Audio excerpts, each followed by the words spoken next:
I am Bryce Newberger, and this is the Kinship Chronicles, Children of the Phoenix. Chapter 30. Amora pleaded with the guards as they dragged her out, but they seemed to be in some sort of stupor. When the doors opened and they gingerly helped her out of the room, the sentries questioned them. "I thought the king said she was welcome." "The princess seems to be having quite a fit. Apologies, miss, but you'll have to stay out here." The reply seemed good enough to the sentries, as they avoided giving her that adult look Amora recognized when a child threw a tantrum and observers awkwardly didn't know how to react. She slumped against the wall of the throne room and pondered what to do. The sentries said nothing and didn't look at her. They would be no help. Amora remembered something the Archmage had said. "He's immune to my power." "The Queen's Guard!" she exclaimed. Amora took off towards the breakfast hall. When she entered, there was Santos and Sparren eating breakfast, and as always in the corner of the room, the bandaged man was standing at attention. "Queen! Queen!" Amora began. "The king has been mind-controlled by the Archmage, who made the king make him the first advisor." Santos smiled politely at Amora, while Sparren gaped at her. This was a less than diplomatic expression. "Still on that little one," Santos answered.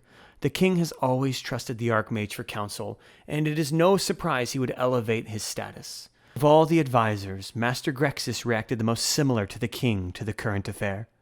Amora's face puckered, and her breathing became labored. "No one will listen to me!" Santos arose and rushed over. No. You have it all wrong, young one." Amora backed away, and Santos respected the distance. "You have been through a lot. Please trust us. We will keep you safe." "You can't. You're all going to die." Amora turned and ran from the banquet hall. She continued to run past the guards and rooms and servants. Amora was out the back doors, into the courtyard, and deep in the walled-off trees where she collided with a figure. Amora turned her gaze upwards at the obstacle from her frenzied emotional escape. It was the queen's bodyguard, Prostati. He kneeled down, and his expressionless goggle eyes gleamed back at her. His head was hooded by his crimson cloak, and his face was bandaged from his neck to his goggles. There was nothing humanly comforting in his visage. He spoke one word. "How?" The one syllable sounded flat and expressionless, just like the man's appearance. "How?" Amora repeated the word as she crawled back and away slowly. "How is he going to kill the royal family?" The long clarification allowed a bit more inflection to come out. The voice sounded monotone, but more than that, it was almost robotic, like a Cyborii. Amora was certain now that this man, this thing, was Cyborii. Perhaps that's why he could not be affected by Grexis. I don't know." Amora felt hope leave her, and despite the gravity of the situation and her absolute dependence on his belief in her, she felt utterly foolish. The assassin stood up. "Then we shall have to find out." Amora felt a flame reignite in her. This was more than hope of her new family surviving. This was Amora beginning to fight back against a cruel fate that conspired against her. "What do we need to do?" "You will watch. I will save." The two returned to the castle. When they were on the threshold of the courtyard, they were met by Queen Santuosa and Sparren. The queen dropped to her knees and hugged Amora. "Thank you, Prostati. Thank you." Sparren looked awkward and then joined in the embrace. "It's going to be okay, sis," he added. "My queen," Prostati began.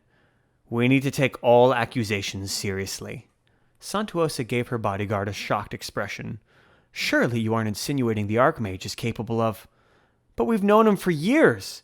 He's an honest, true man," Prostati replied in a seemingly sarcastic manner.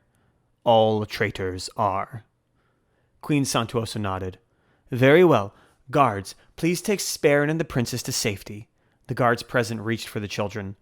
Prostati placed his hand on Amora's shoulder. "My queen, we will need this one to explain the accusations thoroughly." "Absolutely not," Santuosa decreed.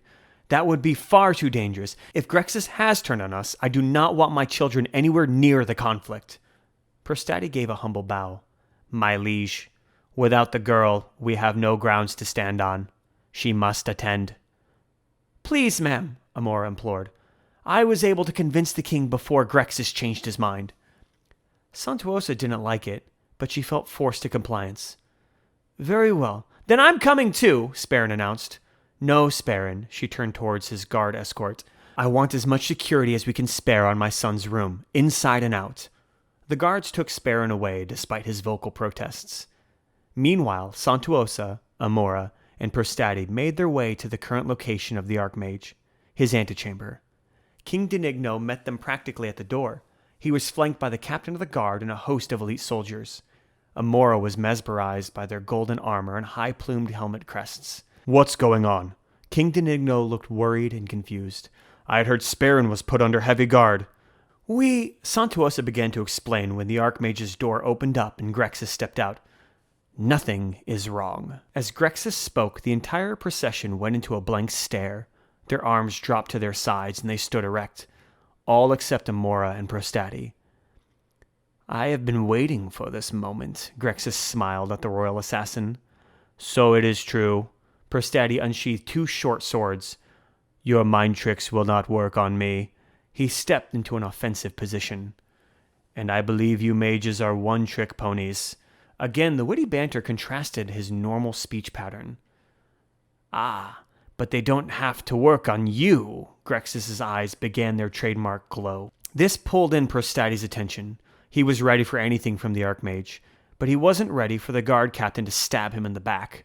The long sword burst through the assassin's chest. Thick black liquid sprayed from the wound. "A Cyborii," Grexis realized. "It only makes sense." Amora cowered in the corner of the hall, watching helplessly as her hopes crashed to the floor, much as the assassin collapsed to one knee. Again, violence had invaded her homestead, and she was confronted with a scenario she innately knew she was not mature enough to handle. The guard captain unsheathed his sword from the assassin's body and arced it high for a clean decapitation. Grexis gave his final goodbye. "Farewell, assassin." "Not yet," refused Prostati. He spun so his heel caught the captain's leg and forced the armored man onto his back. The assassin flipped up and charged at the Archmage. Grexis ducked back and away from the blade that was gunning for his throat. The assassin's aim was getting sloppy with his injury. Grexis attempted to flee the confrontation by hiding behind some possessed guards. The militant protectors rushed at the crimson-cloaked assassin. The killer was a blur to Amora. He parried blows like a whirlwind, throwing aside all objects that came near him. He ducked underneath the last guard's blade and slashed at Grexis again. Before the blade found its purchase, the king's sword unexpectedly knocked Prostati's weapon away. The assassin rolled back from the king's follow-up swing. Again, the elite royal guard encircled Prostati. "Accept your fate," the Archmage taunted. "There is no victory for you here." "You misjudged the situation entirely." Prostati's right hand shook. Then the bandages around it burst apart to reveal his hand was made of disassembling gears. A small flintlock pistol clicked into place from his wrist. He was aiming right at Grexis. As the muzzle flashed to indicate the resounding explosion, every guard jumped into the path of the bullet. Prostati didn't wait for the confusion to finish. No sooner had the gun fired than it was revolving back into his wrist hand and a blade was protruding from where his hand should be. Grexis watched the transformation with surprise as the assassin was lunging for him over the collapsing body of guards. Now with naked terror, Grexis backpedaled into his room. With another super leap, Prostati was closing the distance with his victim. Archmage rolled over his desk and onto the floor behind it. Prostati used his human-looking hand with little effort. He flung the heavy wooden table against the bookshelf. Ancient tomes clattered to the floor behind the royal assassin as Grexis retreated once more and pressed his back flat against the window, out of room to run. Wait! The Archmage pleaded, but the assassin wouldn't slow down. He wouldn't hesitate. "Time is up, puppet master," Prostati stated in a cool demeanor, right before his head exploded. The guard captain had produced a crossbow and shot Prostati in the back of the skull. The head of the crossbow was plainly visible where his right goggle lens should be. The bandaged man stumbled for a moment, stepping left, then right. In that split second, Grexis thrust open his high-top tower window and quickly threw the disoriented assassin out of it. Grexis caught his breath for a moment, then stood up, straightened his garments, and gave Amora a cool smile that seemed to say, "Game over." Thank you for listening. I'm Bryce Newberger, and this has been the Kinship Chronicles, Children of the Phoenix. If you enjoyed what you heard and you'd like to purchase the full book, then either look up New Books on the Google Play bookstore, NEU Books, or simply click the link in the description. The book is only $5, and I appreciate your support.